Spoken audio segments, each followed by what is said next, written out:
নমস্কার বন্ধুরা, আমি মুক্তা। আমার নতুন একটা ভিডিওতে তোমাদের সকলকে অনেক স্বাগত আর অনেকটা ভালোবাসা।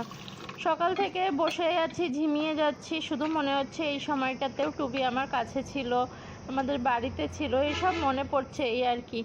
তো যাই হোক, সব কিছু সামলে নিজেকে চলতে হবে। জীবন তো থেমে থাকবে না, সব কিছুর সাথে সাথে চলতে হবে। দেখো, টুবি চলে যে কত কাজ আমার কমিয়ে দিয়ে গেছে। স্যান্ডেলগুলো আগে ঘরে তুলে তুলে রাখতে হতো, ওর জন্য বাইরে রাখতে পারতাম না। এখন ও হয়তো দূর থেকে বলছে, যাও তোমাদের সব কাজ করে দিয়ে চলে এসেছি আমি।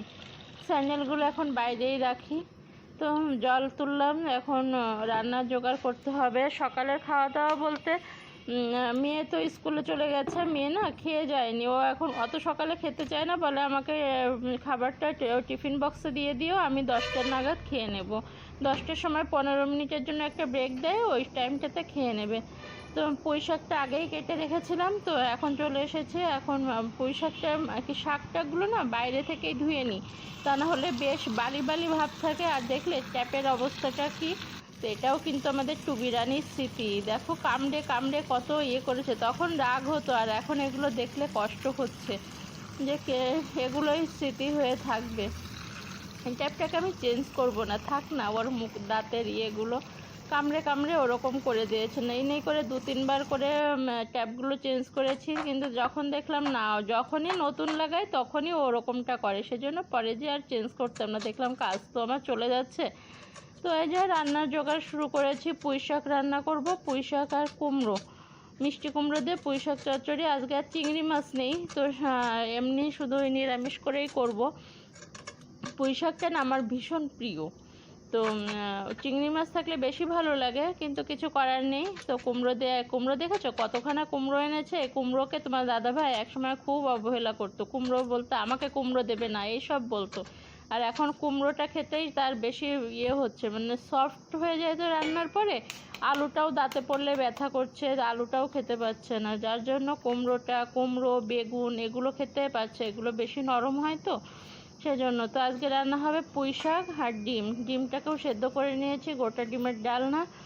তো আজকে ডিমের ইসেও না, 2খানা ডিম কম, টুবি রানী তো নেই, কার জন্য আর 2টো ডিম এক্সট্রা নেব।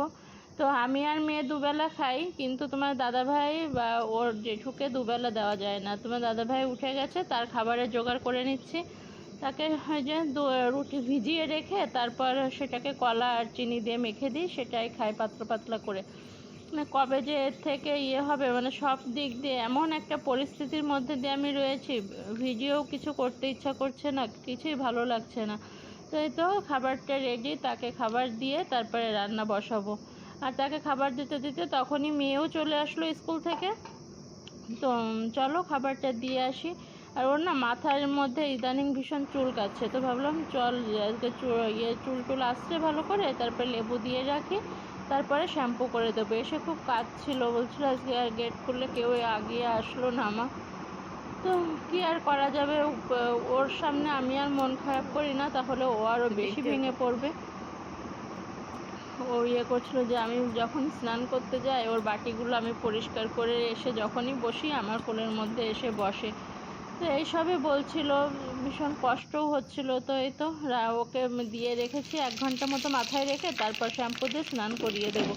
মেয়েটা না দেখতেই বড় হয়েছে, কাজে কর্মে মানে বুদ্ধিতে বড় হয়নি, যে নিজে ভালো করে শ্যাম্পুটা পর্যন্ত এখনও করতে পারে না। ওকে যেদিন আমি শ্যাম্পুটা করিয়ে দিই সেদিন বেশ ভালো চুলগুলো হালকা হয়।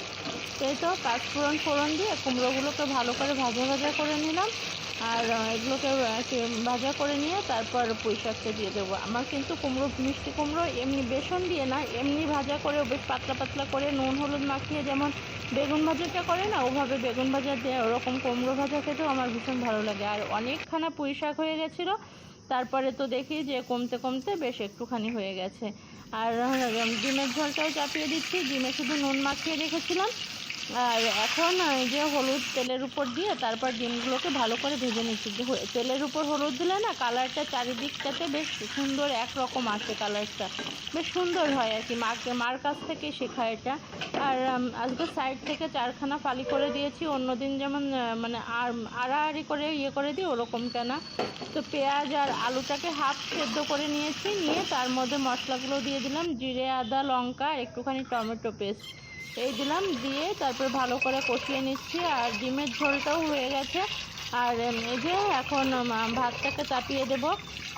ভাতটাকে চাপিয়ে তোমার দাদা ভাইয়ের আবার মাথায় কালার করতে হবে। আর দেখো এই যে সব রান্নাবান্নাও কমপ্লিট, রান্নাবান্না কমপ্লিট।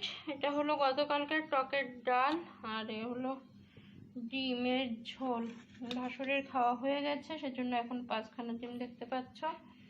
আর এই যে পুঁই শাক চচ্চড়ি করেছি, পুরোটা তো লাগবে না, সেজন্য এটা বক্সে করে রেখে দিয়েছি, টিফিন বক্সে। এটা ফ্রিজে ঢুকিয়ে দেবো, আর এটুকু তো আমাদের 3 জনের খাওয়া হয়ে যাবে। এখন তো আর আমরা 4 জন নেই। ভাত হয়ে গেছে। আর এদিকে রান্নাঘরের মোছার বিয়েটা নেতাখানা, হাত মোছা নেতা, এগুলো সব গরম জলে করে নিয়েছি। এখন জাস্ট কড়াইটা মাজলে হয়ে যায়। গ্যাসটা সব কিছু মোছা, এসব মোছা সব কিছু কমপ্লিট।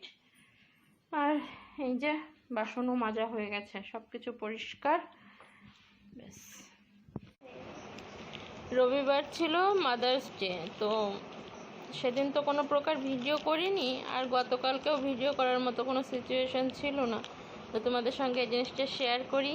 এই যে এই পাবলিক শুয়ে আছে, উনি এরকম আরও একটা ছিল, 2টো চকলেট আমার জন্য নিয়ে এসেছিল।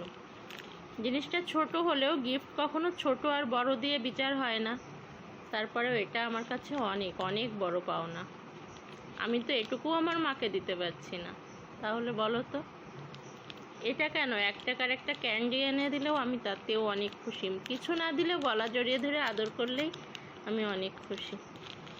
এটা তোমাদের সঙ্গে একটুখানি শেয়ার করলাম। এটা যেহেতু আমার ব্লগ স্টাইল ভিডিও, মানে লাইফ স্টাইল ব্লগ, যাই হোক কথাবার্তা, হ্যাঁ, তো সেজন্য যাই হয় সুখ দুঃখ সব কিছুই তোমাদের সঙ্গে ভাগ করে নিই। তো এটাও তোমাদের সঙ্গে ভাগ করে নিলাম।